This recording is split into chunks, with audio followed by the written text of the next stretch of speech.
명으로 만들어진 권력을 인정하지 않은 거고요. 다시 군사독재 체제자들을 끌어들인 거죠. 제가 불안해하는 게 여기에 있어요. 오늘 탄핵안이 가결될 거냐 부결될 거냐 첫 번째 위험성이죠. 지금 국민의힘은 이완영보다 더한 놈들이 가득 차 있어요. 자기 일신의 권력을 지키기 위해서 국민이 위험해도 관계없어요. 또다시 청구를 국민한테 겨누는 계엄령이 또 벌어진다 하더라도 차라리 그랬으면 좋겠다고 생각하는 자들이에요. 성공했으면 더 나았을 걸 이렇게 생각하는 자들이란 말이에요. 탄핵 안 해요. 그중에 한 8표례니까 8명 정도가 이 최소한의 양심이 있거나 아니면 그래도 민주적 질서는 그래도 지켜야지라고 하는 생각을 하는 사람이 8명 정도 나와서 만약에 탄핵이 가결된다고 하면 그 다음 다음에 기다리는 게 뭘까요? 헌법재판소가 기다려요. 헌법재판소는 전에 제가 몇 차례 말씀을 드렸어요. 지금 원래 정수가 9명이고요. 헌법재판소 법에 따르면 그중에 7명이 참석해 심의를 할 수가 있어요. 근데 지금 6명이에요. 근데 그 6명 전부 윤석열이 임명한 사람들이에요. 3명은 윤석열이 직접 임명했고요. 3명은 윤석열의 친구인 조희대가 임명했어요. 대법원장이. 6명이 전부 윤석열파예요. 이 공석으로 그대로 둘 수는 없다. 이번에 탄핵을 국회에서 의결하면 이제 헌재 심의로 넘겨야 되는데 6명을 심의로 둘 수는 없다고 해서 이제 나머지 3사람은 국회에서 추천해서 대통령이 제거하게 돼 있어요. 근데 그동안 왜 못했냐면 헌법재판소는 이걸 가지고 국회가 제의를 안 하고 있다고 계속 난리를 치는데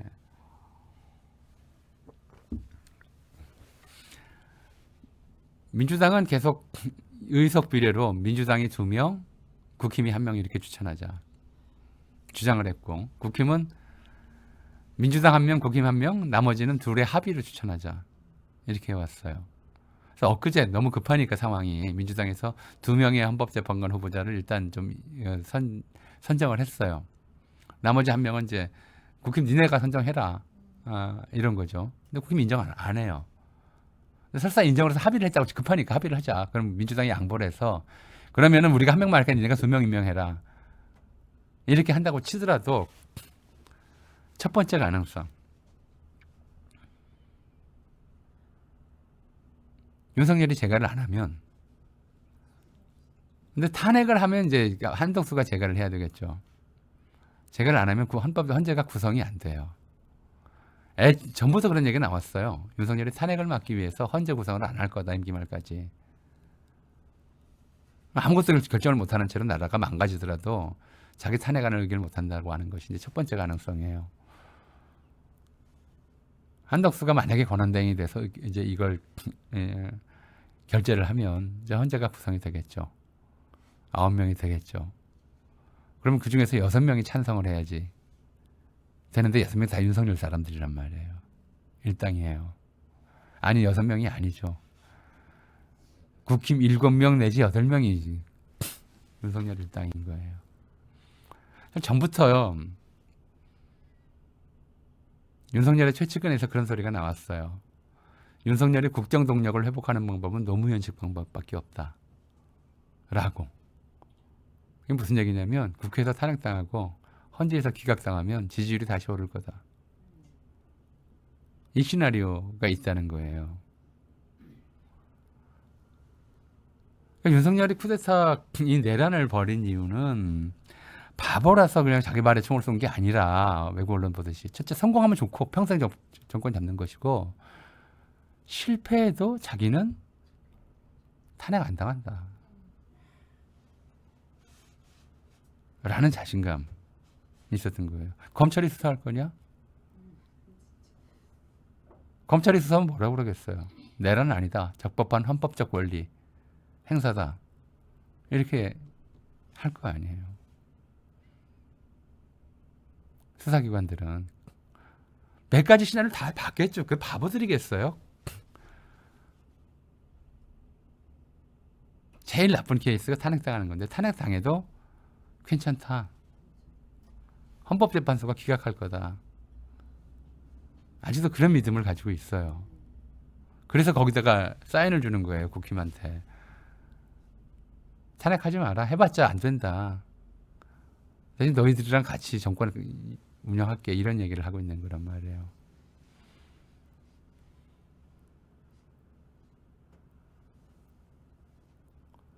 그리고 만약에 정말 만약에 석 달쯤 지나서 보통 이제 석 달에서 넉 달 정도 걸렸으니까요. 박근혜 탄핵하고도 이제 석 달 정도, 현재 심의가 석 달 정도 걸리거든요.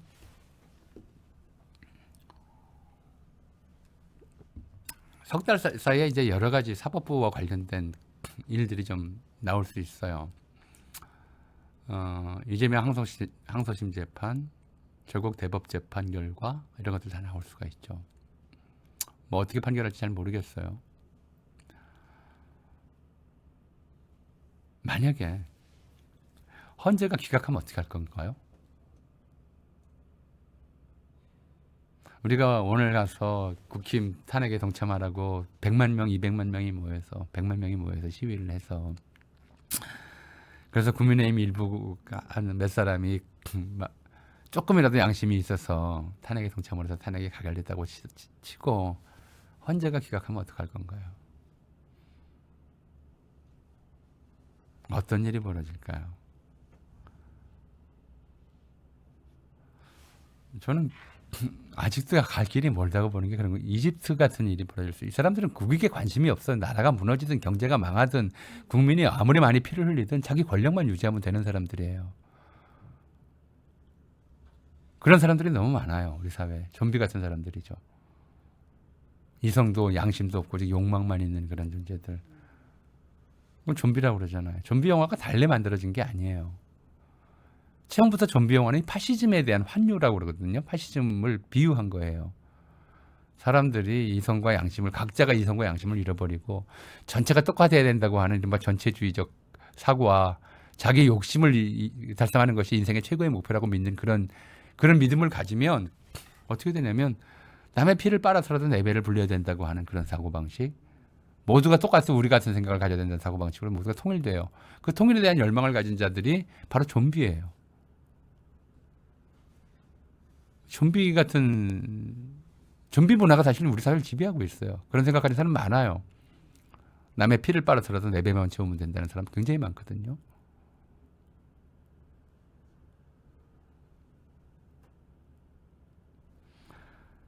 그 문화가 이른바 뉴라이트 이념으로 이제 나온 것이고요. 그런 생각들이.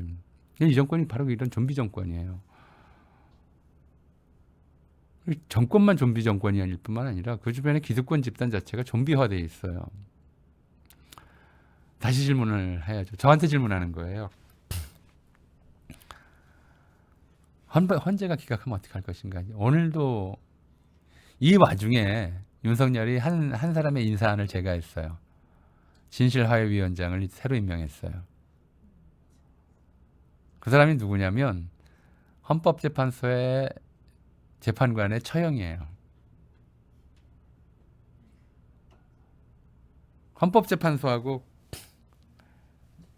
동지의식을 강화하는 조치인 거죠. 너 우리 편이야. 헌법재판소가. 지금 6명일 때는요. 딱 한 명만 탄핵에 반대해도 기각돼요. 헌법재판관 6명이 탄핵에 찬성해야 탄핵돼요. 근데 지금 헌법재판관 구성을 한번 보라고요. 어떻게 할 거냐. 정말 지금 문제예요. 만약에 헌재에서 탄핵이 기각되고 윤석열이 업무에 복귀하면 다시 계엄해요.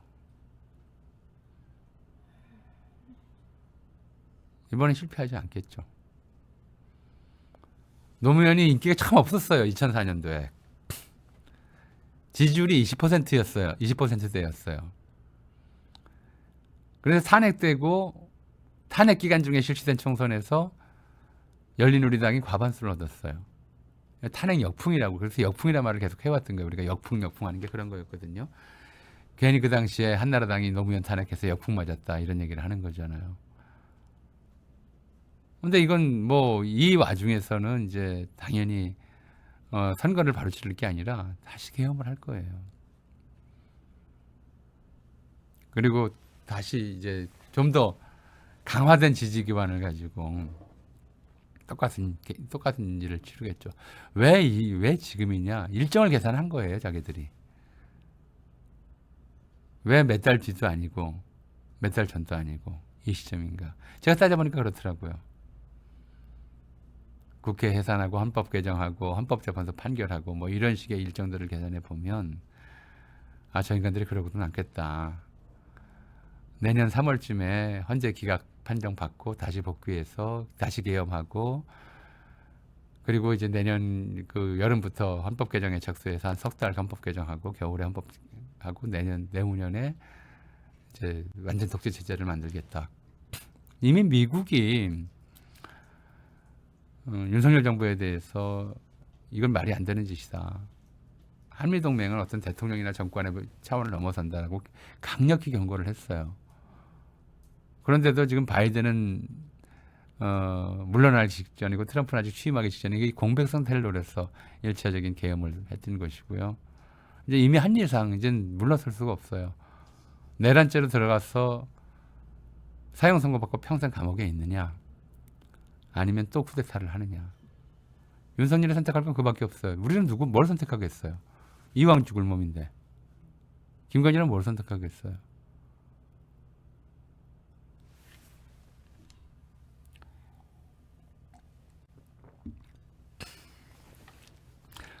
그래서 전 이제 굉장히 좀 위태롭다 아직도. 오늘 만약에 정말 만에 하나 국회에서 탄핵이 가결된다고 하더라도 첩첩산중이에요. 저는 헌법재판관들 믿을 수가 없어요. 특히 이번에 자기 처형을 진화위에 올려놓은 사람. 이 사람 뭐 대놓고 극우라고 그러잖아요. 전광훈 팬이라고. 이런 사람들이 지금 있거든요. 될 가능성이 워낙 커요. 그리고 그래서 국민의힘에서 탄핵 반대 당론을 정한 것도 이미 끝났다가 아니에요. 이 정권이. 아직 기회는 남았다라고 보는 거죠.